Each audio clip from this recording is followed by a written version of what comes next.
Hello there, my dear TMM4220 students. Welcome to my hotel room. I'm here, chilling, eating some quick lunch. Not Kit Kat, quick lunch. And I was about to write an email, but given that it's 2016, I thought that preparing a YouTube video would be much more appropriate. I'm going through a bit of a conundrum with regards to our course.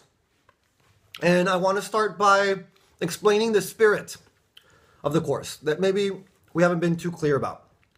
So, design thinking is an insanely practical method.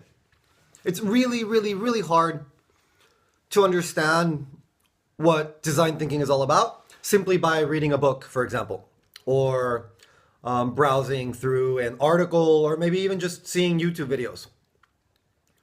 My philosophy has always been that the only way to learn design thinking is to do design thinking. And so the philosophy of the class has always been you need to be there to be able to learn the tools and especially to implement the tools. Because the truth about design thinking is it's a methodology that only has value if it's actually applied, right? If design thinking only stays in your mind, or maybe even only in conversations with your friends or your colleagues, there really isn't much value to it. The value comes when you actually implement it and apply it on a day-to-day basis in the real world.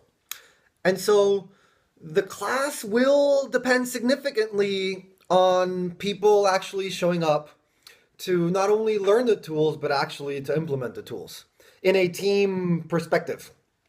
And so that's what I wanted to talk to you guys about in this video.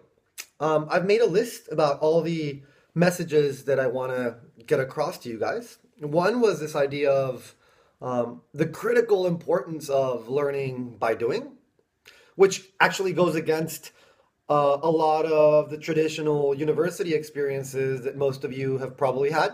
Definitely the experiences that I've had, where you essentially show up, kind of understand the frameworks and the theories, go through the textbook, read a couple of other books, inform yourself through the literature, and then show up, take a test, and pass it. And I'm sure that a lot of you have been able to do that given how smart you are. But in this perspective, we have a very different approach to education and learning. And so this brings me to the question of like, why did we initially try to limit the participation in this class to 80 students? And the reason is exactly that we wanted to attract the students that were going to spend the necessary time showing up to class, doing the exercises, getting really deep with these interpersonal experiences that we have in class, and then participating also fully in the teams and tackling the design thinking challenges that we will pose later on in the course. But as I mentioned in my previous email, given administrative misunderstandings, we have been forced to open up the course to everybody who is interested in taking the course. And that's perfectly fine. I've always thought that the more the merrier, the more I can spread this word, the better it is for me.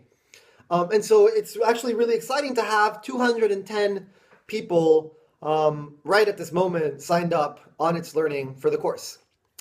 There's a downside, however, and this is where I've been a bit worried, and this is the reason for my video, that in the past 2 lectures, the only 2 lectures we've had for this course, attendance rates have been around 80 to 90 people. And so there seems to be more than 100 people missing in the course. And that's a bit worrying given everything that I've said about this learning by doing perspective, right?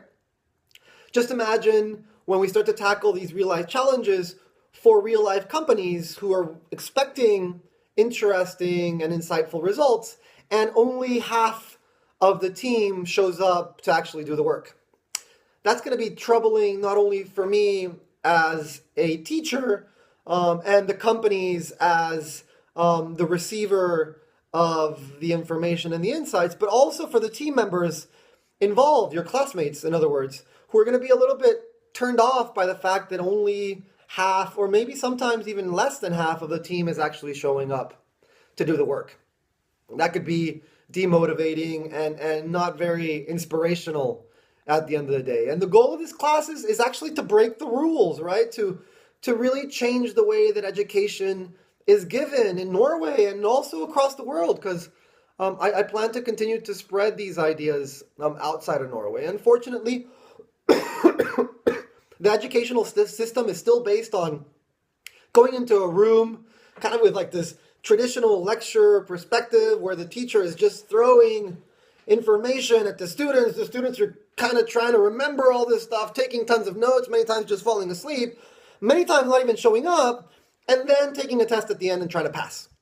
I don't think that's the best way to learn. That's the way that my education was based, and I don't remember almost anything of what I took in college. The only classes that I really do remember were the ones, particularly at Stanford, which were super hands-on, super engaged in the way that we want to create TMM4220. And so,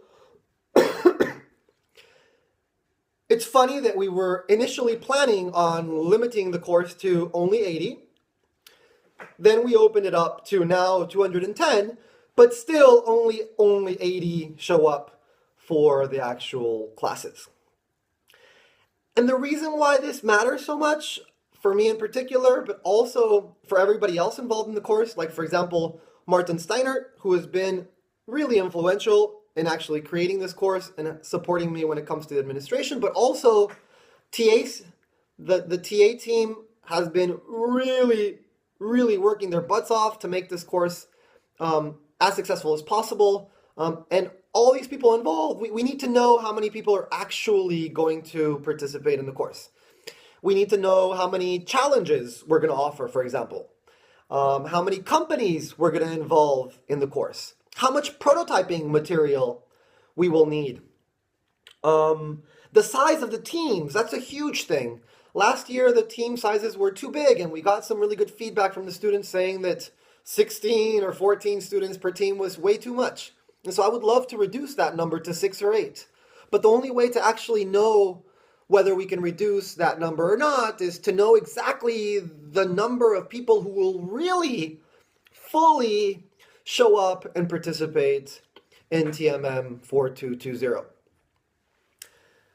So, what I'm going to do is below this YouTube video in the description, I'm going to add a link to a Google spreadsheet where you can essentially add your name and your preferred email. But I will really request, and this comes from the deepest part of my heart as a lecturer who really cares about the experience of his students, to only sign up on this Google Sheet if you believe that you'll be able to attend at least between 70 and 80% of the lectures and the teamwork involved in this course. If you feel that you can't because of any other responsibility, family responsibility or work responsibility or overlap with your required courses, I'm going to request again, in my most empathic way possible, to skip the course this year and follow it up hopefully next year when you have more time. The key here is to offer the people who really have time and really have the energy and dedication to take this course and experience it in the most full, fulfilling, and transformative way possible. And the only way we're going to be able to do that is to have only the critical core, the people who really feel that they can spend time attending this course. Let me see if I'm missing anything more on my notes.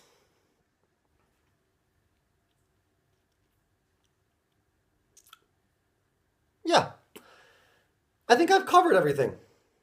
So, I really look forward to seeing all of you tomorrow.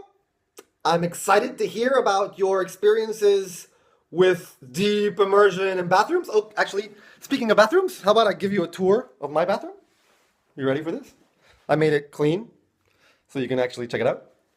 Welcome to a traditional Norwegian hotel bathroom. There's actually an annoying leak in my tub, which is pissing me off significantly. So tomorrow, if I seem a little weird, it's because I haven't gotten any sleep. Check out the toilet. Yeah.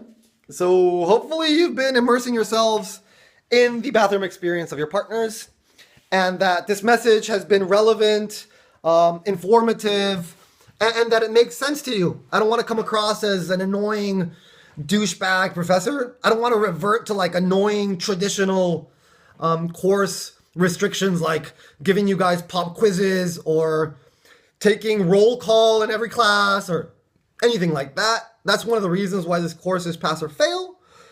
We wanted to make this an intrinsic motivation for students to take it because they really want to, not necessarily because they need the grade or the credit, etc. So hopefully this message has resonated with you guys. I'm realizing that I'm already speaking for over 11 minutes, which is way too much for a YouTube video.